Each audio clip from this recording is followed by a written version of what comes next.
मंदिर में घंटी बजाना सिर्फ एक परंपरा नहीं है, लेकिन क्या आप जानते हैं कि इसके पीछे गहरा स्पिरिचुअल रीजन छुपा है? आखिर भगवान के सामने घंटी क्यों बजाई जाती है?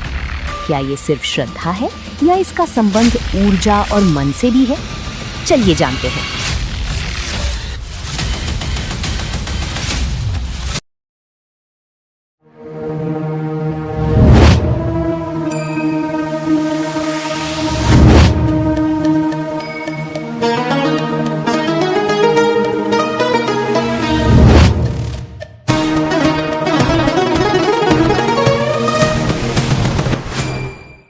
नमस्कार, मैं रुवांशी और आप सुन रहे हैं सनातन रहस्य विद रुवांशी, एक ऐसी पॉडकास्ट सीरीज जहां हम रोज सनातन धर्म के उन सवालों का जवाब ढूंढते हैं जो हमने बचपन से देखे लेकिन कभी समझे नहीं। हम मंदिर जाते हैं, प्रणाम करते हैं, पूजा करते हैं, लेकिन जो क्रिया हम रोज करते आए हैं उनके पीछे छुपा हुआ आध्यात्मिक अर्थ अक्सर हम समझ नहीं पाते। यहाँ हम बात करेंगे वेदों के संकेत, मंदिरों के रहस्य, पूजा की सिंबल्स और उन स्पिरिचुअल ट्रूथ्स की जो सिर्फ परंपरा नहीं बल्कि कॉन्शियसनेस को जगाने का रास्ता है। तो चलिए आज का सनातन प्रश्न शुरू करते हैं। क्या आपको पता है मंदिर में घंटी बजाना सिर्फ भगवान को बुलाने के लिए नहीं होता? मंदिर की घंटी एक ऐसा स्पिरिचुअल टूल है जो आपके मन को बाहर की दुनिया से निकालकर अंदर की शांति मिली जाता है। और एक और सवाल, अगर भगवान हर जगह हैं तो उनको बेल से बुलाने की जरूरत क्यों? आज का एपिसोड एंड तक जरूर सुनिएगा, क्योंकि घंटी का रियल मीनिंग समझने के बाद आपको लगेगा कि आप मंदिर में अब तक सिर्फ जाते थे लेकिन सच में प्रवेश नहीं करते थे। ओम घंटी बजाना क्या है? जब हम मंदिर के द्वार पर पहुंचते हैं सबसे पहले क्या करते हैं? घंटी बजाते हैं। ये इतनी आम क्रिया है कि हम उसके बारे में सोचते भी नहीं, बस घंटी बजाई और मंदिर के अंदर चले गए। लेकिन सनातन धर्म में कोई भी क्रिया बिना अर्थ की नहीं होती।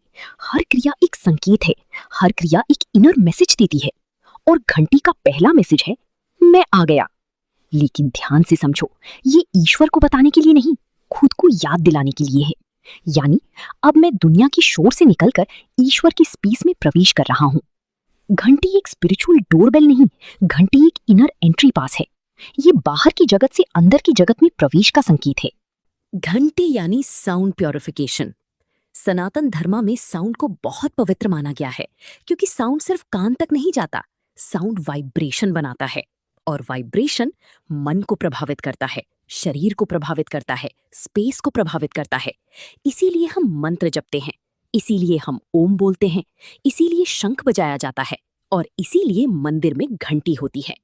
घंटी की आवाज एक साउंड वाइब्रेशन क्रिएट करती है जो आपके मन के रैंडम थॉट्स को तोड़ देती है। जैसे कंप्यूटर रीस्टार्ट होता है, वैसे ही घंटी आपके मन को रीस्टार्ट करती है। इसीलिए घंटी को समझना हो तो इसे एक माइंड रीसेट वाइब्रेशन समझो। सनातन परंपरा में एक बहुत गहरा सिद्धांत है, नादा ब्रह्मा, यानी साउंड इटसेल्फ इज डिवाइन। वेद और उपनिषदिक थॉट कहते हैं कि पूरी सृष्टि वाइब्रेशन से बनी है। हर चीज का अपना फ्रीक्वेंसी है, हर चीज का अपना साउंड है। मंत्र इसी प्रिंसिपल पर काम करते हैं, ओम इसी प्रिंसिपल पर काम करता है, घंटी भी इसी प्रिंसिपल पर काम करती है। यानी साउंड को कॉन्शियसनेस शिफ्ट करने का माध्यम माना गया है। इसीलिए घंटी बजाना कोई रिचुअलिस्टिक फॉर्मेलिटी नहीं, ये अवेयरनेस को जगाने का संकेत है। अब इसे प्रैक्टिकल तरीके से समझो। आपका माइंड नॉर्मल दिन में कैसा होता है? Thoughts, stress, planning, fear, comparison, noise. Mind एक जगह टिकता नहीं, लेकिन जैसे ही घंटी बजती है, तन, एक मोमेंट के लिए आपका अटेंशन एक ही जगह आ जाता है। रैंडम थॉट्स रुक जाते हैं, माइंड प्रेजेंट मोमेंट में आ जाता है। यही मेडिटेशन का पहला स्टेप है। यानी घंटी एक इंस्टेंट मेडिटेशन ट्रिगर है। ये आपको कहती है, रुको, अभी इसी पल में आ जाओ। इसीलिए घंटी की आवाज बहुत सिंपल लगती है, लेकिन उसका साइकोलॉजिकल इंपैक्ट बहुत गहरा है। घंटी एंट्रेंस पर ही क्यों होती है? आपने नोटिस किया होगा, घंटी अक्सर मंदिर के एंट्रेंस पर होती है। ऐसा क्यों? क्योंकि मंदिर के अंदर प्रवेश सिर्फ शरीर का नहीं होता, कॉन्शियसनेस का होता है। जब आप बाहर होते हो, टेंशन साथ होता है, ईगो साथ होता है, जेलसी साथ होती है, फियर साथ होता है, डिस्ट्रैक्शन साथ होते हैं। लेकिन मंदिर में इंटर करती ही एक शिफ्ट होना चाहिए, और घंटी उस शिफ्ट का सिंबल है। घंटी बजाते ही एक मैसेज मिलता है, अब बाहर की दुनिया छोड़ो, अब अंदर सिर्फ प्रेजेंस और भक्ति लाओ। यही घंटी का ट्रांजिशन पॉइंट रोल है। घंटी की आवाज शार्प होती है, रेजोनेंट होती है और धीरे धीरे फीड होती है। ये बहुत सिंबॉलिक है। घंटी का पहला शार्प साउंड नॉइज को तोड़ता है और उसका धीरे धीरे फीड होना साइलेंस की तरफ ले जाता है, बिल्कुल ओम की तरह। ओम भी साउंड से साइलेंस तक ले जाता है, घंटी भी साउंड से साइलेंस तक ले जाती है। यानी घंटी का मैसेज है, शोर से शांति की तरफ जाओ। और क्या यही स्पिरिचुअल जर्नी नहीं? बाहरी शोर से अंदर की शांति तक। बहुत लोग कहते हैं घंटी इसलिए बजाते हैं ताकि भगवान सुन ले, लेकिन सच ये है, भगवान को सुनाने के लिए घंटी नहीं चाहिए। भगवान को बुलाने के लिए आवाज की जरूरत नहीं। घंटी का रियल पर्पस भगवान के लिए नहीं, भक्त के लिए है। यानी मैं अपने मन को साफ कर रहा हूं ताकि मैं ईश्वर को महसूस कर सकूं। यही सच है। नेगेटिव एनर्जी का सिंबलिज्म।